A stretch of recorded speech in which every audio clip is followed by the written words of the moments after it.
These assholes are still sending Harry back to live with abusive people during the summer? How the f*** is Harry doing this? He didn't pull out a wand, he didn't utter any spell names, so why does he have to use that shit ever if he can silently will a person he doesn't like to bloat up and float away? It's pretty damn convenient that the magic bus shows up literally just as Harry's about to have a confrontation with the dog. Or inconvenient because that was his godfather who loves him. And a lot of worry and mystery could have been alleviated if the bus had simply been 3 minutes slower. But the Muggles, can't they see us? Muggles? They don't see nothing, do they? All that bullshit with Ron, Harry, the flying car, and the Muggles was a bunch of bullshit. Cat Wilhelm scream. Looking forward to a new term? Yeah, should be great. Right, because every other year at Hogwarts has been peachy. Why would I go looking for someone who wants to kill me? Oh, I don't know. The events of the last 2 movies might lead someone to think that. Come on, everywhere else is full. You've checked 4 compartments! Who do you think that is? Professor R.J. Lupin. Since when do professors ride along with students on the train to Hogwarts? Sirius Black has escaped from Azkaban to come after you. No kid this age would ever tell important secrets to their friends in this close proximity to a teacher, even if they thought that teacher was asleep. Boy, it sure is lucky they picked the one compartment where a professor just happened to be sleeping. When did the Hogwarts choir learn this song? During their summer break? This is the first night of school. Or is this some kind of school song or annual tradition to sing a song about something wicked coming? Unlike the Oracle, the new Dumbledore feels no need to explain his altered appearance. A word of caution.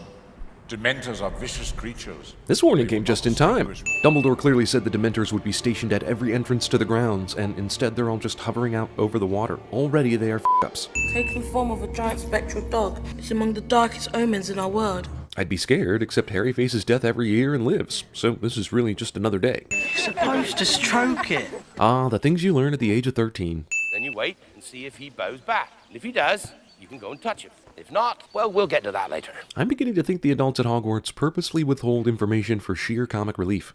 The director said, let's give you an apple to eat in this scene so you'll look like even more of an asshole. Anything that flies in the Harry Potter universe is contractually obligated to do some soaring laps over Hogwarts Castle. It's great to see all those Dementors still flying around and doing their job.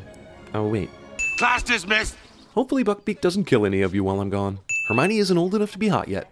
Black could be anywhere. That's racist. Also, there's nothing the entire magical kingdom can do to find Sirius Black. If only he were stranded on the side of the road needing a bed for the night. Also, wizard newspapers make ridiculous text layout decisions. No one knows. When'd she get here? If Hermione is using a time travel device so that she can be in 2 places at once, why would Ron notice anything abnormal? Ridiculous! Holy sh**, she just turned that cobra into something even scarier. Why is everyone laughing? That's enough for today. If you'd all like to collect your books. No one else gets a turn because Harry bogarted the boggart. Your mother, Lily's. Oh, yes. I knew her. This dude totally f***ed your mom, Harry. Not a single professor inside this castle would help Sirius Black to enter it. There is no way these two would have this conversation right in front of students who are notorious for faking sleep in order to eavesdrop. Hogwarts is a dig to safety. Invisible Harry is an asshole. Also, way to give away your position, assface. I thought you were supposed to be incognito. Yeah, that door always just opens on its own. No reason to think that's suspicious. It sure is fortunate that the Minister of Magic and Professor McGonagall decided to visit this random pub owner so that Harry could hear some extremely crucial information he could use later. Character who really needs glasses loses glasses during crucial action sequence cliché. If only there was a spell to improve one's vision. Or if only those glasses were stranded on the side of the road needing... Yeah, never mind. Did the Whomping Willow's branch stop so that Hermione could grab onto Harry? Oh man. If you had only fallen right side up. Oh well. Maybe next time, Harry. I know. I understand. Let's kill him. Come on, let's kill him. What's with the pronoun game? Why scare the kid when you mean to kill the rat? Severus, please. Well, there goes the theory that you need your own personal wand to make magic. So what was all that bullshit in the last movie with Ron's broken wand and the school not giving him a replacement? Also, why is Harry's disarming spell so strong that it blasts Snape across the room, while Snape and Lupin's disarming spell merely disarmed the person? So Lupin turned out to be a good guy after all, and so did Sirius Black. So this movie's primary antagonist is Peter Pettigrew? You almost tore my leg off. I was going for the rat. You were? You have horrible aim, and once you knew you were dragging Ron, why did you keep doing it? Oh right, because the werewolf would totally be surprised by a sudden full moon. Professor? Hermione tries to reason with the werewolf. How did Snape not only miss the freaking werewolf, but not hear him howl just before he came out of the tree? Is capturing a soul like winning the Stanley Cup, where everyone gets a chance to kiss it before passing it along? When in doubt, I find retracing my steps to be a wise place to begin. Honestly, can't you just spell out exactly what they should do instead of being such a vague bastard? Is this not a mission in which you actually want them to succeed? Hey, you know what might help with that whole let's not be seen while we're time traveling problem? A f***ing cloak that makes you f***ing invisible. That's Pettigrew. Harry, you can't. Dude, where was all this anger when you first found out about this? Ow! Another, more normal reaction would be, oh, so that's what that was. Seriously, everyone in the execution party is enamored with the countryside? Not one cursory glance toward the animal you were about to kill?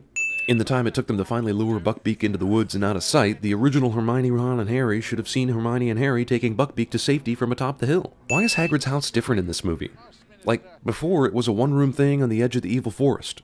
Now it's a two-room joining the edge of a cliff. Can a werewolf really not tell the difference between a real wolf and a teenage girl screaming like a wolf? If, while trying to hide from a werewolf, you back into a clearing, you deserve to die. Harry and Hermione resign themselves to werewolf death instead of, I don't know, casting a spell at it or something. Expecto Patronum! Original Harry somehow didn't hear this bullshit. Okay, so they did all the stuff they needed to do. They saved Buckbeak, they distracted the werewolf, and Harry sent Dear Jesus toward the Dementors. But nothing to prevent Peter Pettigrew from escaping? Couldn't they have spent a little time figuring out what they needed to do before they actually left? Invisible cloak? Check. Rat glue traps and or Hermione's cat? Check. I saw myself conjuring the Patronus before. I knew I could do it this time because, well, I'd already done it. Does that make sense? No! Yeah, this awful, terrible excuse of a human being who escaped freaking Azkaban probably doesn't need a guard or anything while he's in this dinky Hogwarts cell. See, something like this might have worked against a werewolf. The ones that love us never really leave us.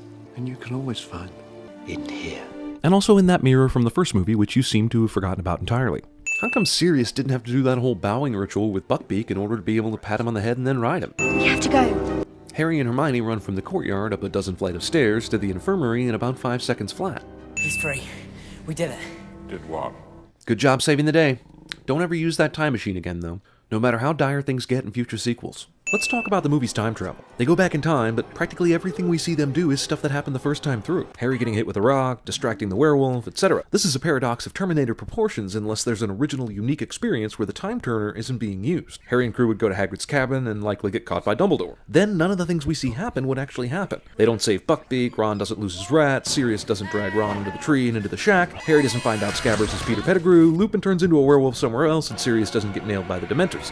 And scene. The problem with this, though, besides the fact that we in the audience didn't get to see this original experience, is that at this point, only Buckbeak has been harmed, and you weren't using a time travel device just to go back and save that asshole. They don't have any other motivation to begin going back and trying to fix stuff. Thus, a paradox. None of it made any difference. Pettigrew escaped. That's what I'm saying!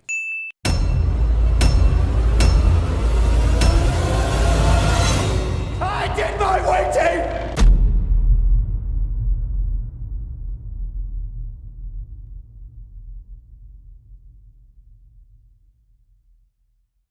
He's been sighted! He's been sighted! Who? Sirius Black! Dufftown? That's not far from here. Duffman is thrusting in the direction of the problem. I tend to skip a day now and again, you know what I mean?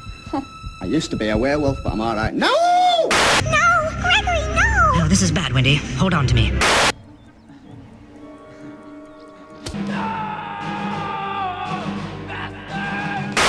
Hang on. You better take this back. The Book of the Dead. Found in human flesh and inked in blood, this ancient Sumerian text contained bizarre burial rites, funerary incantations, and demon resurrection passages. It was never meant for the world of the living.